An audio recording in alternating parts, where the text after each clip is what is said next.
Warning, warning. Red alert, red alert. Temporal anomaly alarm. What is going on? I don't know. Temporal anomaly alarm. Since when is time travel a thing? Ever since I decided to start an episode in medias res to seem hip and stylish. What? Even if it is, how did I get censors for it? I downloaded an app from the International Internet Reviewers Guild. It comes standard. Never mind that. I've got another warning. Another one? Warning. Alien ship approaching. Wait, we have alien invasions now? Yep. According to your app, it's a ship so massive that it creates its own gravity and warps local space-time. We have incoming signal. Audio only. Well, what are you waiting for? Play it! Doors 6 the 7. The who seek the what now? You must do the preview. They have ended the transmission. Or did I hang up on them? Okay, I guess it's time to get on with Did I Get What I Paid For? Season 1, Episode 8. Okay. Episode 8. Captain America was episode 6. What happened to episode 7? Okay, let's see what I got. Halt! It's Star Trek the Motion Picture. Just get started with the review.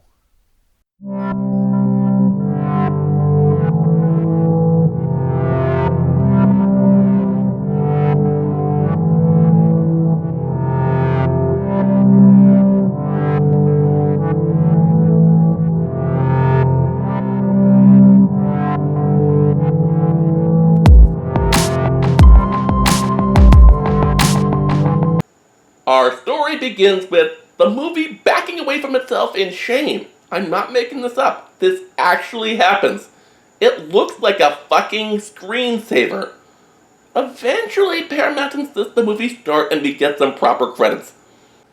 Those Klingons are clearly playing Galaga. They thought we wouldn't notice, but we did.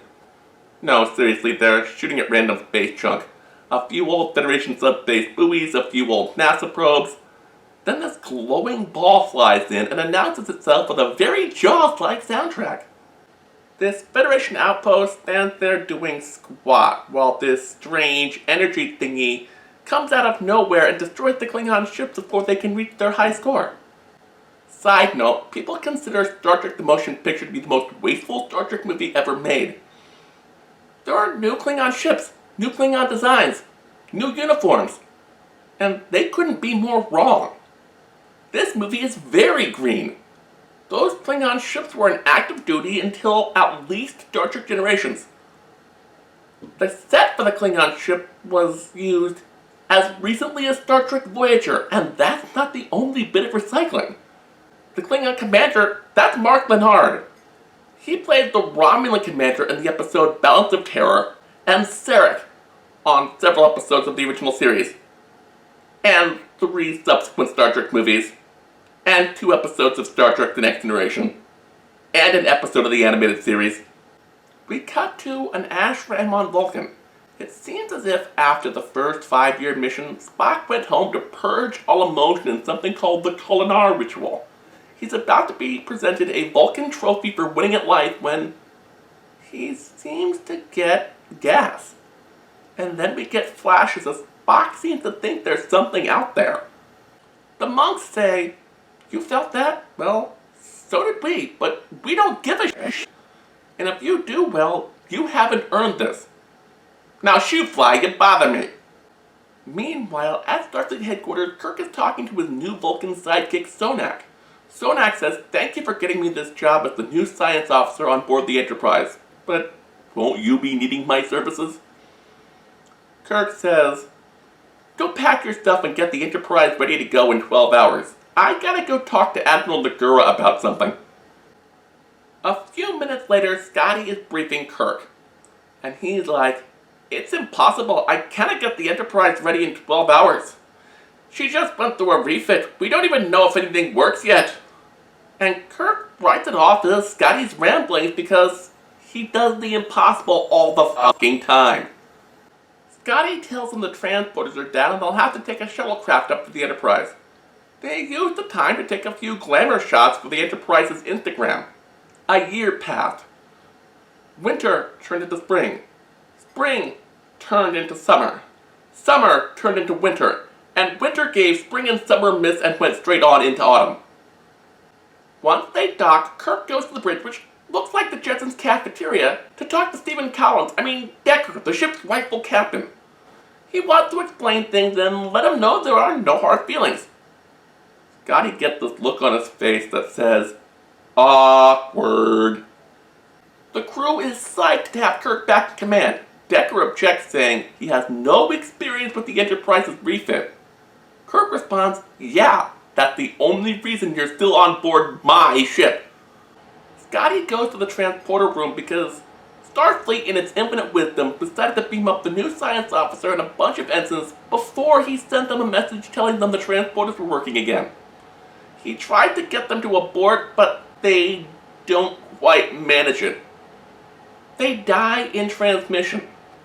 I don't mean to sound callous, but wow, red shirts that die before they're even on the ship? What a time saver. After hearing about Sonak's death, Kirk says, well, it looks like we're gonna need another science officer. Decker says, I'm the only one on this ship rated for those instruments. Kirk says, well, it looks like you're first officer and science officer. Kirk acts like this is absolutely normal. Decker says, how do you expect me to do both on the motherfucking flagship? Kirk orders the movie to do the one thing you should never do in a long, boring movie. Replay clips from earlier in the film. At least these flashbacks have something new. That energy ball absorbing the Federation outpost from earlier. He tells the red shirts, we might not be ready, but we have no choice. We're the only ship in the sector.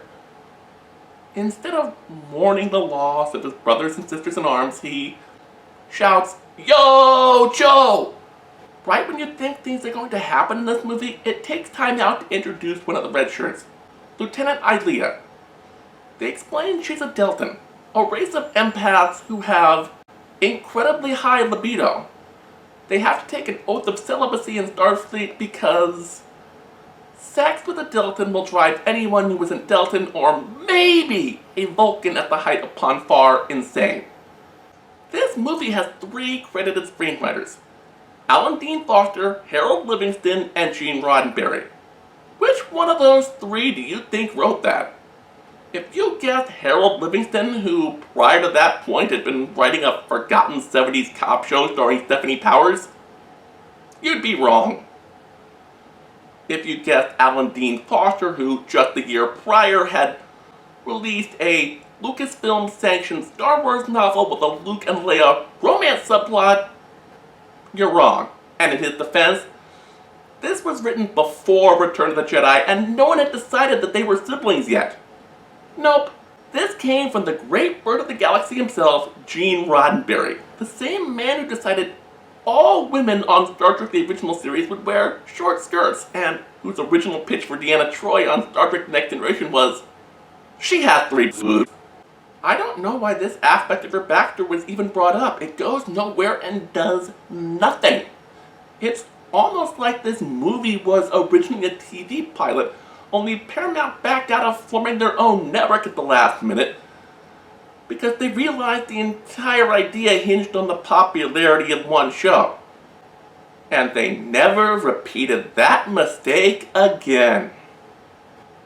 And it's not like the only reason this project went forward is that somebody didn't get a memo, so when Leonard Nimoy offered to do a half-season run for $1 million, Paramount realized they sunk $30 million into this, and decided to hastily rewrite their best episode, which had an approximate runtime of 55 minutes, into a 2.5-hour long, big-budget motion picture fueled by the success of Close Encounters of the Third Kind in Star Wars, because we know that would never happen, right? Right? Scotty fixes the transporter and beams up the few remaining officers. One of them insists on going last and even refuses to beam aboard. Any guesses as to who? Yup, it's Bones, dressed up for Halloween as the brawny paper towel guy going to a disco. He's pissier than usual because Admiral Nagura has used the little-known reserve activation clause to draft him back into Starfleet. He sees Kirk standing there and gets even pissier. Kirk says, "I can't do this without you," and is instantly forgiven. Then we spend 5 minutes leaving space dock. Using warp drive within the gravity well of a solar system is dangerous. Kirk doesn't care. Decker disagrees. Even McCoy calls Kirk out on this. Then some sort of engine imbalance creates a wormhole, and not the friendly Deep Space Nine kind either. More of the, now I'm lost in some distant part of the universe, on a ship, a living ship, filled with strange alien life forms kind. Kirk wants to phaser blast the thing. Decker countermands the order and says, "Use photon torpedoes." There's an asteroid coming at them. Everything goes boom. The wormhole closes. Everything is just fine. Save for down in engineering. Kirk takes Decker aside and wants to know why he contradicted his orders. Decker says the upgraded phaser blasts were tied into the engines. With the engines all wonky, the phasers shut down. All they had were photon torpedoes. Duh. And Kirk's like, "Sorry, my bad." Decker says, "You haven't logged in a flight in over 2 years. Wait a minute. The original series happened 8 years before. Does this mean the animated series is canon? Then we get another slow portion of the movie to give us Decker and Aaliyah's backstory. Since this pilot obviously didn't go to series, the sexual tension was recycled and given to Riker and Troy. That's not the only bit of recycling. Aaliyah's haircut was later given to Patrick Stewart, and then handed down to Avery Brooks when DS9 got to season 4. All of a sudden, a Federation carrier wants to dock with them and drop off a passenger. Kirk and Decker argue some more. Decker says, "You're happy about all this. You never wanted me to get command. You told me the day I got this ship that you were envious. And you knew there was no way you'd get Enterprise back without some sort of crisis." McCoy tells Kirk that Decker isn't entirely wrong. Kirk is being a stubborn jackass. The shuttlecraft has Spock on board. Because he's had so few lines and nothing relevant to the plot, Chekhov is the only one to greet him. They go to the bridge. Kirk and Uhura are thrilled to see him. Even McCoy is happy about it. Decker, not so much.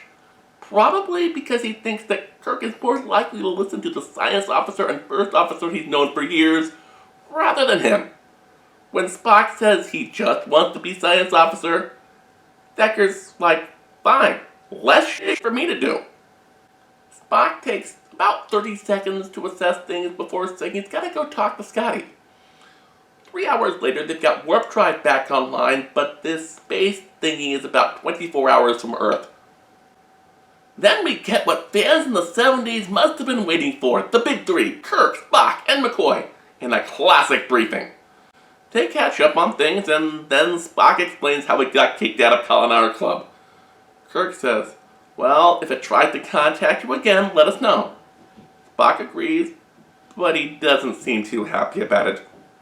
Since they've been flying toward the space thingy, they're now 4 minutes away, and this being Star Trek the Motionless Picture, you better believe all 240 seconds of it are packed with padding. The big whatchamacallit in space is scanning them. Kirk orders them not to scan back or shoot it. It might see this as an offensive action. They didn't come all this way to end up like the Klingons.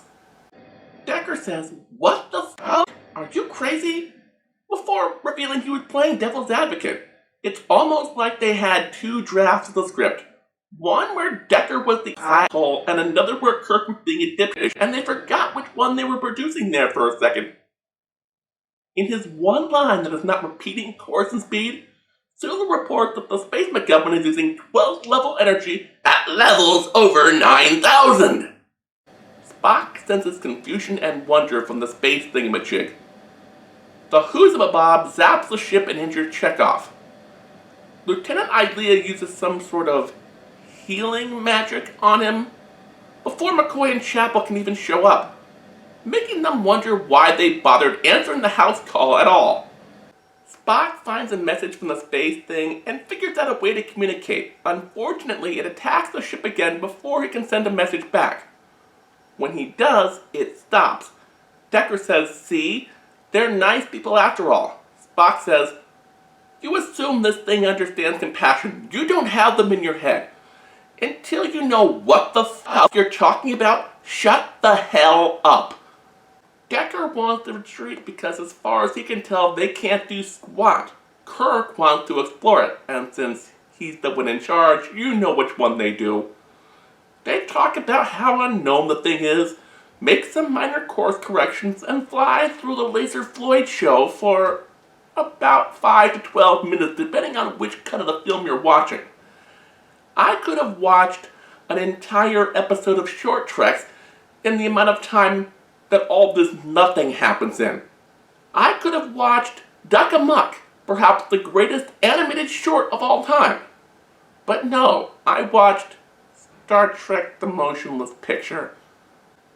The space thing begins scanning the main computer. Kirk orders them not to interfere. For some reason, McCoy does not say, "For the love of God, man, now you choose to obey the Prime Directive?"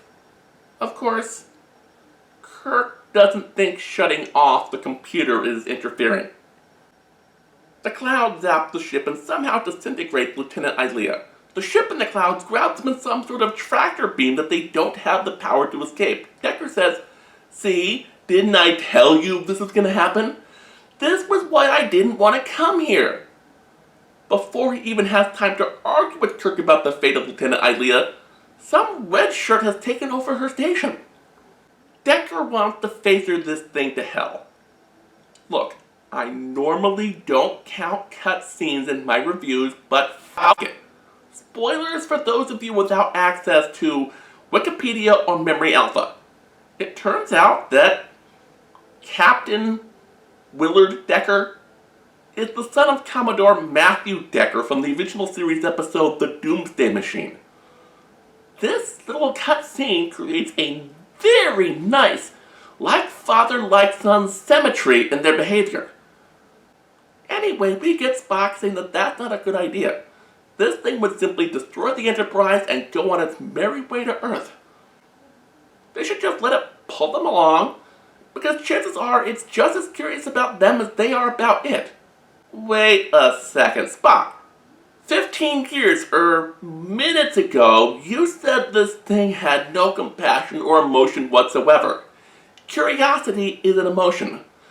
Saying that something could be curious and have no emotion is highly illogical, and not the type of mistake the Star Trek universe would ever make again. Oh, go away, you. Warning, more discontinuity incoming in 10, 7, 3, 6, 4, 8, 2, 9, 5, 1. What? And what would that do? Not much. Few random distortions in the fabric of reality. And the CW might greenlight the Hardy Boys pilot where Topher Grace plays their dad.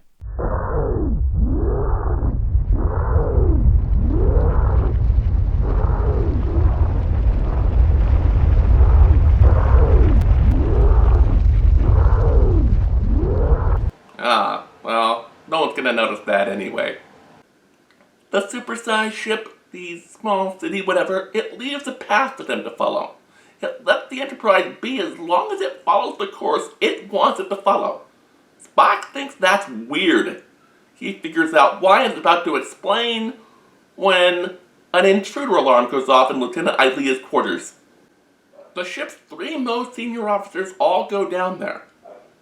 Instead of, a trained security team. But I get their reasoning. This is Star Trek. Unless we've seen the security team before, they'll all be toast in about 30 seconds. What they find is Lieutenant Ilea, or what McCoy's instruments tell him is a robot duplicate. She's there to assess the carbon units that infest Enterprise. She represents something called V'ger, which seeks its creator, so it can merge with it into a single entity.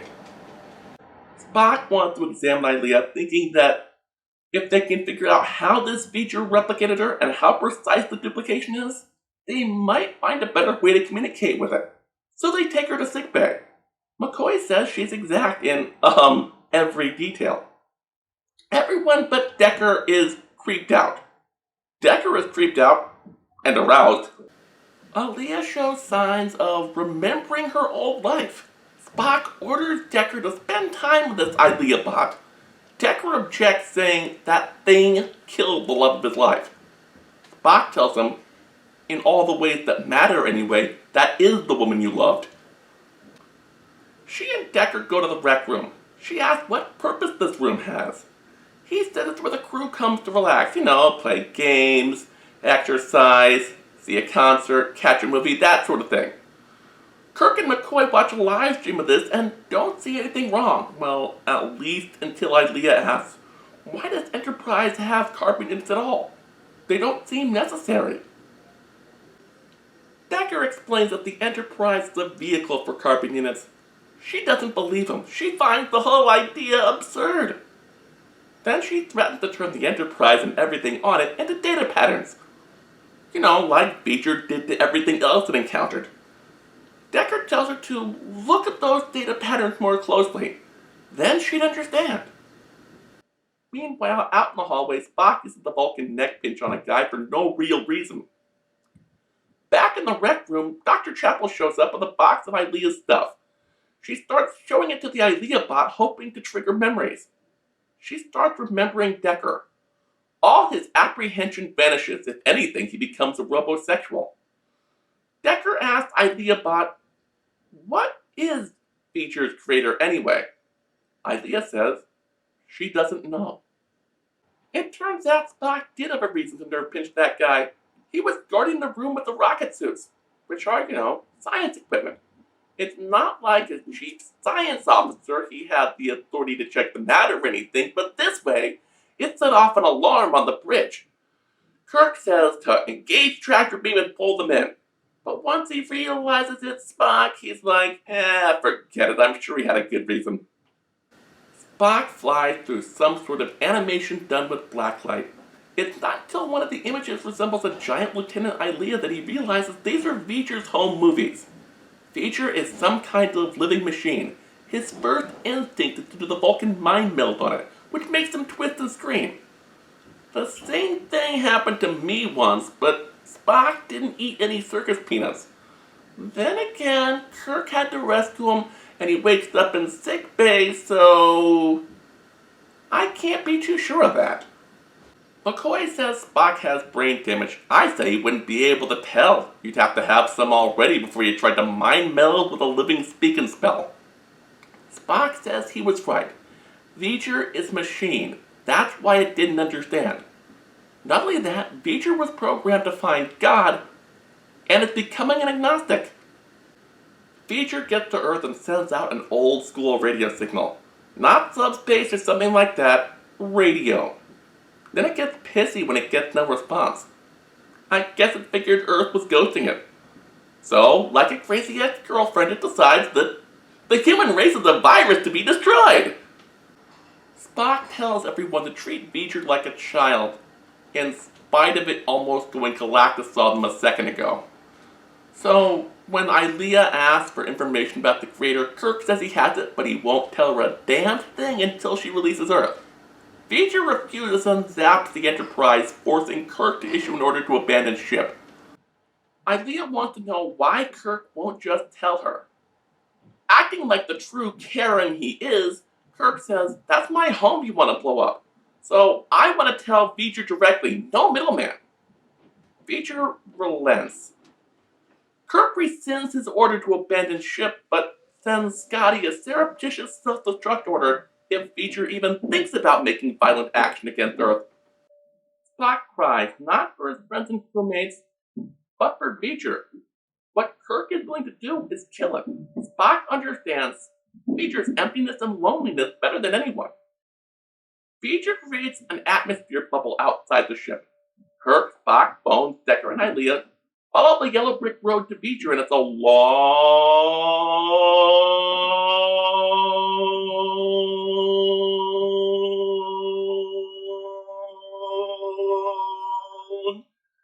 hike through padding. They get there, and Veecher is a sled? No, it's the Statue of Liberty. Damn them all! Damn them all to hell! No, it's another lost NASA probe, Voyager 6. Decker says it disappeared through a wormhole or black hole or something. Kirk hypothesizes it came out the other side, encountered some aliens who souped it up, and it was able to actually complete its mission of learning everything. That seems like a bit of a stretch. Kirk calls O'Hare to get the frequencies used by Voyager 6. Then he tells Veecher that they, the people of Earth, are its creators. Veecher doesn't believe them, but then O'Hare sends the signal. Veecher says the creator must merge with Veecher. Of course, everyone wonders why it doesn't just send the information, but it sabotaged its own antenna to make the creator come to it. Kirk realizes this whole mission is his responsibility. He's about to grab hold of it when, realizing that this is a movie and not a TV pilot where he's the co-lead, Decker types in the code and reconnects the wires. Kirk tries to stop him, but Decker says, "No, this is right. You want Enterprise? Fine. I want this." He then transcends humanity so we can finally experience, Seventh Heaven with Ilea. Kirk, Spock, and Bones return to the Enterprise. Veecher leaves our plane of existence. This whole movie is full of sound and fury signifying nothing. A tale told by an idiot. Or in this case, 3 idiot screenwriters, a has-been director, 2 idiot actors, and an otherwise great cast who really needed the money. 2 more things before I go. Normally when I do a review, I watch the movie at least twice. This time, I couldn't do it. But I have this CD which has every Star Trek comic made from about 1967 and the early 2000s. So I read the comic book adaptation, which is still a piece of shit, but it's a coherent piece of shit, and it's not like it had the Muppet movie as a starting point. If, as some have suggested, Star Trek is my religion, then this movie is my Book of Enoch. No!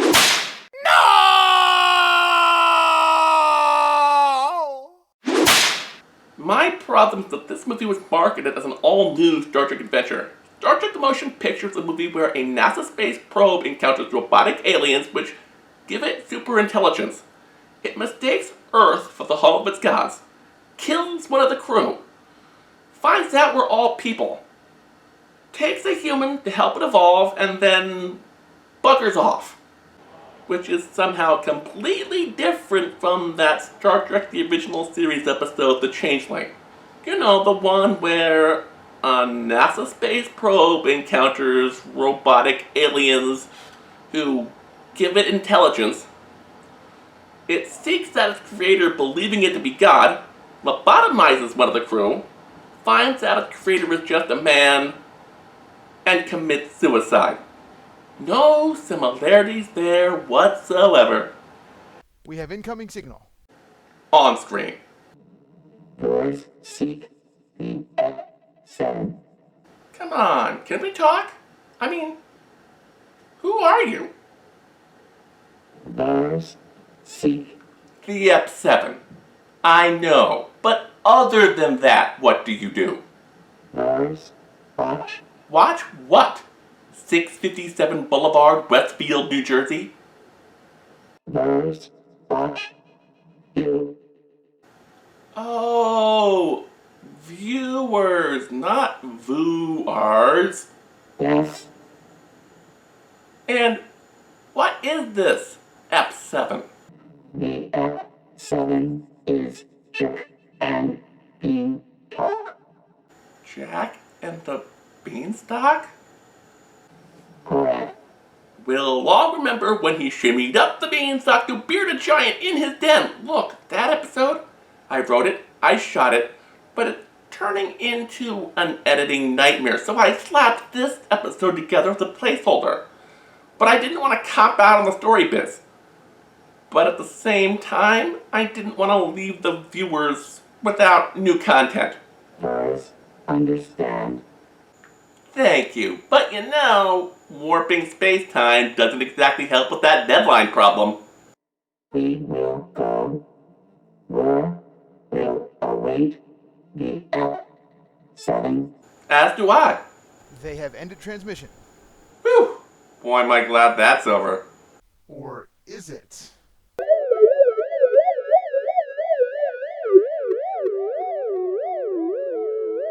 What the fuck was that? Our promo for next time? Plan 9 from outer space. Well, assuming next time isn't Jack and the Beanstalk. Right.